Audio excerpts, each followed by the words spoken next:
fondamentale est une fonction propre qui ne s'annule jamais. OK? C'est une gaussienne de largeur à mi-hauteur L égale à racine de h bar sur m oméga. Elle ne s'annule jamais et elle est paire. Donc, ceci nous rappelle ce que nous avons vu précédemment, que l'état fondamental en théorie quantique possède une énergie non nulle, une fonction d'onde non nulle. Elle est aussi paire.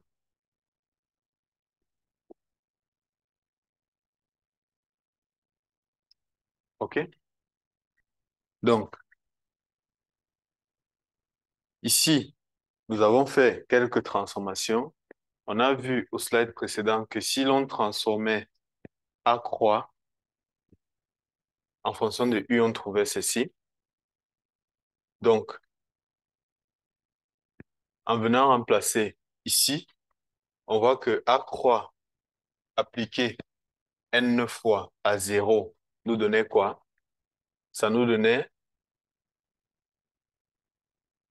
euh, c'est-à-dire que lorsqu'on prend A croix, on applique N fois 0, on remplace A croix par son expression 1 sur racine de 2 U moins D sur DU.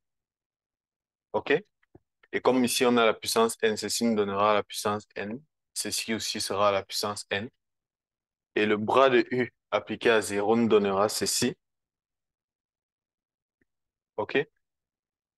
Qui est encore psi 0 de u. OK? Et on a cette expression-ci. Donc, si on remplace ce terme par hn de u, on verra que ce hn a certaines propriétés qui nous aideront à calculer les fonctions propres des états excités, c'est-à-dire pour n égale 1, n égale 2, n égale 3, ainsi de suite. Donc ici, nous avons une représentation des fonctions propres.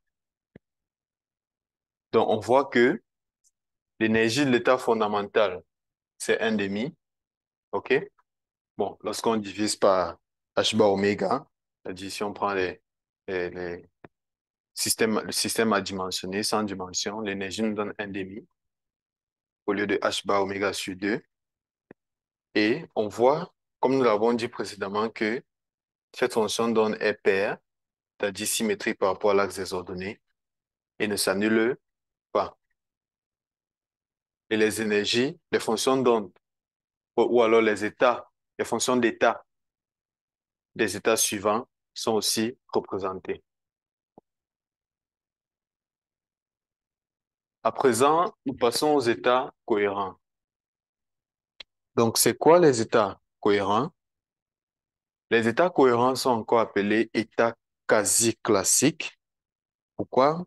Simplement parce qu'ils ont certaines propriétés qui sont comparables aux propriétés classiques. Et pour cela, ils sont appelés états quasi-classiques. Donc, ces états sont définis comme étant égaux, comme étant des états propres de l'opérateur annihilation A.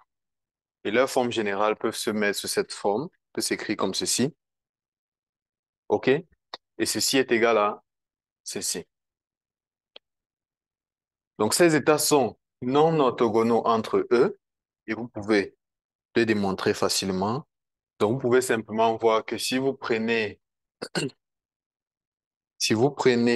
deux nombres complexes z égaux à x1 plus i, y1 et z2 égale à x2 plus i, y2, vous verrez que lorsque vous calculez z2, z1, OK,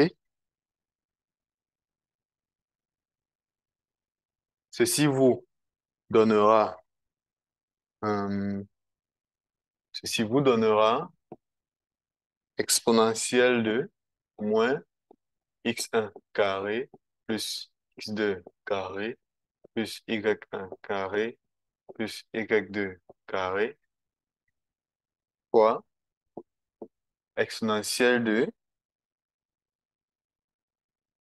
de x1, x2 plus y1, y2. OK? Et vous verrez que ceci est encore égal à exponentielle de moins z1 moins z2 le tout au carré. OK?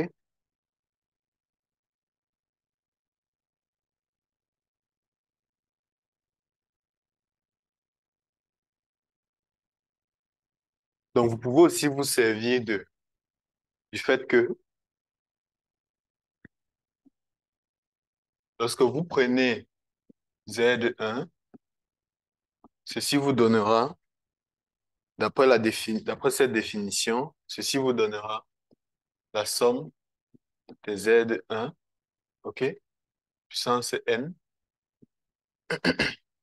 sur racine de n factoriel, exponentielle moins module de z1 carré sur 2, quête n, z2 étoile, ou alors non, le bras de z2 vous donnera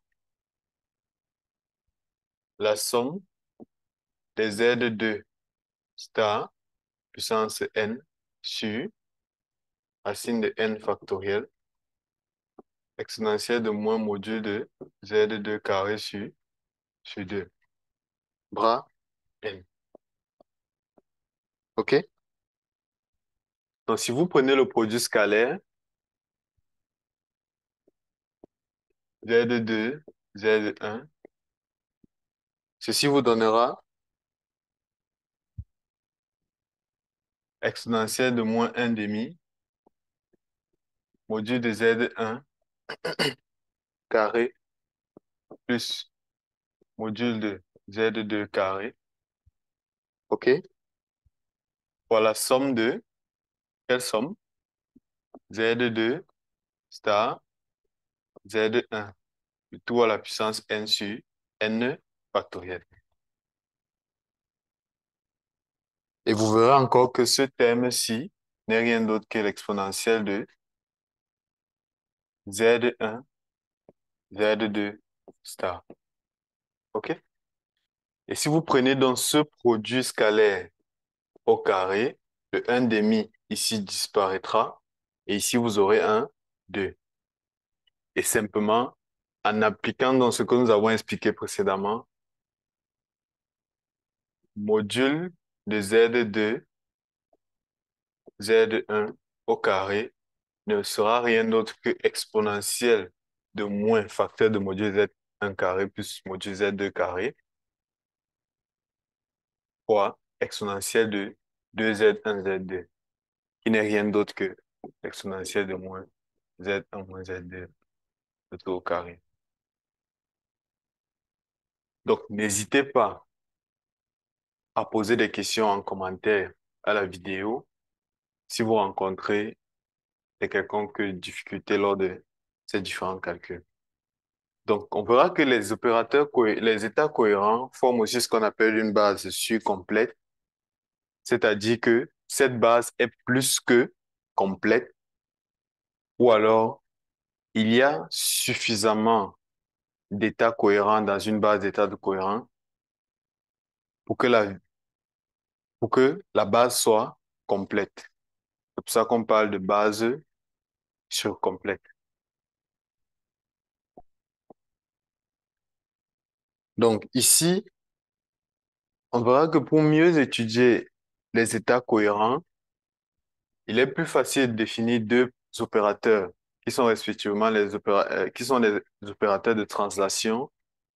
L'un est l'opérateur exponentiel de moins iz1p, qui est simplement l'opérateur de translation d'une quantité z1 par rapport à l'axe des x. Et l'opérateur iz2p est une translation de z2 par rapport à l'axe des p. Donc, on voit que si on calcule la commutation entre x et exponentielle de moins z1p, ceci nous donne ceci, moins IZ1 XP. Donc, on peut voir que si l'on prend cette relation, OK, et qu'on multiplie à gauche par exponentielle IZ1P et à droite par exponentielle de moins IZ2X,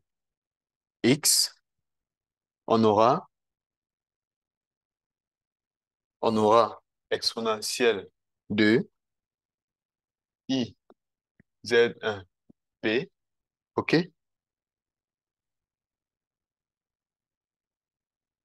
fois X exponentielle de IZ1P moins exponentielle de moins IZ1P fois X, OK, qui est cette commutation-ci, égale à moins I Z1 exponentielle de I Z1P, OK, commutation de X et P fois exponentielle de moins I Z1P. Donc, on verra que là, il y a un exponentiel de moins IZ1P. On verra donc que exponentielle de I Z1P X exponentielle de moins I Z1P sera égal à ceci se multiplie avec ceci, OK? Et comme P commute avec lui-même, cela nous donnera simplement X, OK? Et de ce côté, on a vu que la commutation entre X et P nous donnait I. Et l'exponentielle de IZ1P ira avec l'exponentielle de moins IZ1P. Et là, on restera simplement avec Z1. Donc, l'opérateur exponentiel de moins IZ1P nous fait une translation de Z1 suivant l'axe des X. De la même façon, vous pouvez prouver que l'opérateur exponentiel de IZ de P nous fait une translation de Z2 suivant l'axe des P. C'est pourquoi ces opérateurs sont appelés opérateurs de translation. Donc ici, on voit qu'on peut encore voir que l'opérateur D de Z est un opérateur de déplacement. C'est-à-dire qu'il est un opérateur qui nous permet d'effectuer deux rotations. Une rotation de Z1 suivant l'axe des X et une translation de Z1 suivant l'axe des X, une translation de Z2 suivant l'axe des P, ce qui est équivalent à quitter de l'état fondamental 0, quête 0, à l'état cohérent quête Z. OK? Donc, l'état, les états cohérents s'obtiennent par translation de l'état fondamental ou l'état vide quantique. Et on verra que cet opérateur Z, qui s'écrit sous cette forme, qui peut encore s'écrire sous cette autre forme, OK?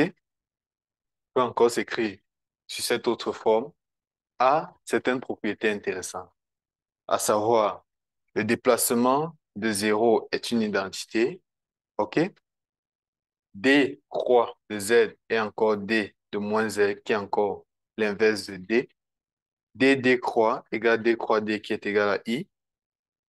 Le commutateur entre A et D donne Z de D.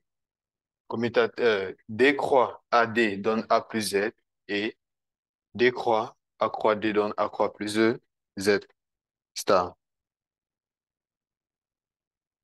Donc, ceci sont des sortes de démonstrations des relations de commutation précédentes.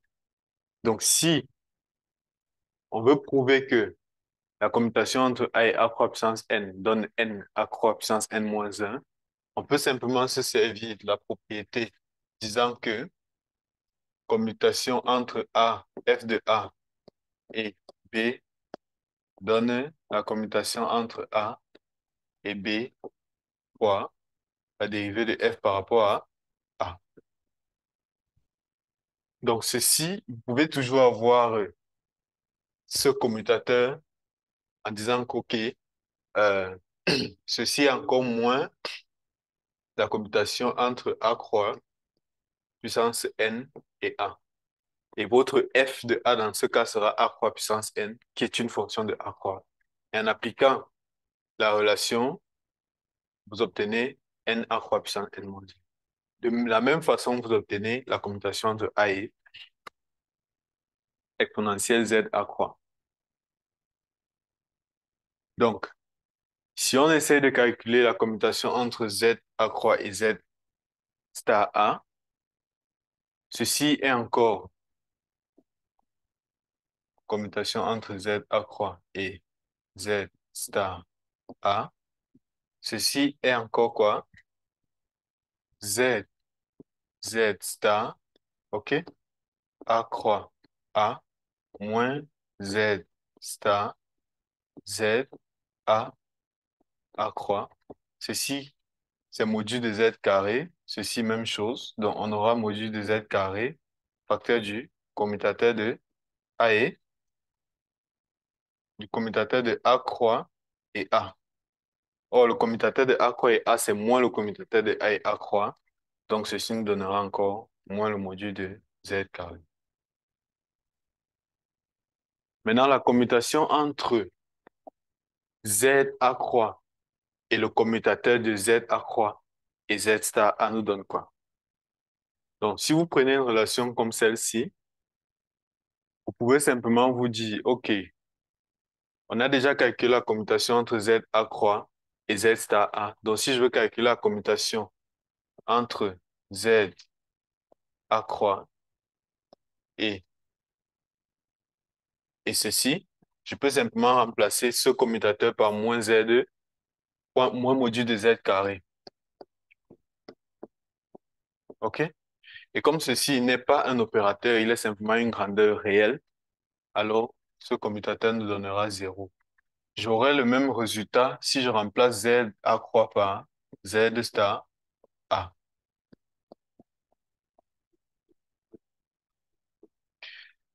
Donc, on a une propriété appelée propriété de BCH qui dit que si deux opérateurs commutent avec leur commutateur, alors on peut les écrire sur cette relation. Donc, en utilisant cette propriété, on verra que si on prend D de Z, OK, en considérant ceci comme notre A, ceci comme notre B, OK, et en appliquant cette formule, on aura exponentielle de ceci plus ceci qui nous donne ça, OK, fois exponentielle de 1 demi de leur commutateur. Donc, simplement ici, on aura exponentielle de ceci fois exponentielle de quoi? De 1 demi du commutateur de A, 1 demi du commutateur de Z A croix, Z A croix, et qui? Moins Z star A. OK? Or, qu'est-ce que ceci nous donne? Conformément à ceci, un moins s'appliquera et on trouvera module de Z carré sur 2. Donc, ce résultat, c'est exponentiel du module de Z carré sur 2. Et lorsqu'on multiplie cette exponentielle par cette autre exponentielle, on trouve 0, d'où le résultat suivant. Donc, que nous donne D fois D lui-même? On a dit précédemment que ceci nous donnait l'identité. OK? Et si l'on prend D fois D croix, on obtient ceci, sachant que lorsqu'on applique D croix, lorsqu'on applique la croix ici, le Z devient Z star. OK? Ici, le star disparaît. Ici, le A devient A, le A croix devient A et le A devient A croix. Donc, D croix nous donne exponentielle de Z star A moins Z accroît, parce que le Z est devenu Z star et le A est devenu accroît. Donc, ceci nous donne encore ceci. On peut vérifier que ces deux commutateurs, comme ces deux opérateurs commutent avec leur commutateur et leur commutateur est égal à 0. OK? Donc, comme leur commutateur est égal à 0, alors ceci, le produit de ces deux exponentielles nous donne simplement exponentielle de A plus B et l'exponentielle de leur commutateur nous donnera l'identité. Et là, on a Z accroît qui disparaît avec ce Z accroît, ce Z star A qui disparaît avec celui-ci et on a l'identité. Aussi, on peut voir que la commutation entre A et D nous donne commutation entre A et A croix fois la dérivée de la commutation, la dérivée de D par rapport à A croix. Or, quelle est la dérivée de D par rapport à A croix? La dérivée de ceci par rapport à A croix, c'est simplement Z fois D. Parce que je dérive ce qui est dans l'exponentielle. Ce terme ne dépend pas de A croix, donc sa dérivée donne 0. Ce terme dépend de A croix et sa dérivée donne Z. Donc, la dérivée de D par rapport à A croix donne Z fois D. Et on obtient ce résultat. La commutation entre A et A croix donne 1. De même, D croix AD. D croix AD. Si vous voulez démontrer cette relation, vous verrez que en prenant D croix appliqué pour le commutateur de A et D, vous avez D croix A, D, d'accord? Moins D croix D, A, d'accord? Ceci vous donne D croix, ok? Ceci vous donne D croix Z, D, d'accord? Donc là, on a D croix A, D qui est égal à D croix D, A plus D croix Z, D. Or, D croix D, on a vu que ceci nous donnait I. Et ici, Z est une quantité complexe. Donc, ceci, c'est encore D croix Z, D, c'est encore Z fois D croix D qui donne encore Z fois l'identité. Et ce résultat sera A plus Z. OK? Donc, les états cohérents N peuvent encore s'écrire comme ceci. Superposition des états de Fock avec ou amplitude de probabilité Z puissance N sur racine de N factorielle exponentielle de moins module de Z carré sur 2. OK? Et on verra que ces états cohérents sont états propres de Hamiltonien avec pour valeur propre H bar oméga facteur de N plus N demi. Donc, si on mesure un état cohérent, quel est l'état du système après la mesure? L'état du système après la mesure, c'est simplement la projection de l'état, la projection sur l'état de Fock obtenu après la mesure, l'opérateur projecteur sur l'état de Fock N multiplié par l'état cohérent qu'on avait avant la mesure divisé par la norme de cet état. Et on obtient ceci. D'accord? Donc, si vous prenez, par exemple, cet état Z qui s'écrit comme ceci, si vous voulez prendre son bras, vous verrez que le bras vous donnera la somme des Cn étoiles bras N. Si vous appliquez N à Z, ceci vous donne quoi? Ceci vous donne ket N bras N appliqué à la somme des alpha N ket N. D'accord? Et on verra que ceci vous donnera la somme. Je peux encore transformer ce ket n bras n par ket m bras n, ça ne change rien. J'aurai n, m, m, ket n. Et on verra que ce produit scalaire-ci est différent de 0 seulement que lorsque n égale m. OK? Et ceci vous donnera donc quoi? Ceci vous donnera somme de alpha n, n. Et si vous appliquez le bras à ceci, vous aurez donc, si vous appliquez le bras de z à ceci, on rappelle qu'ici, ce sont les alpha n. Si vous appliquez le bras de z ici, vous avez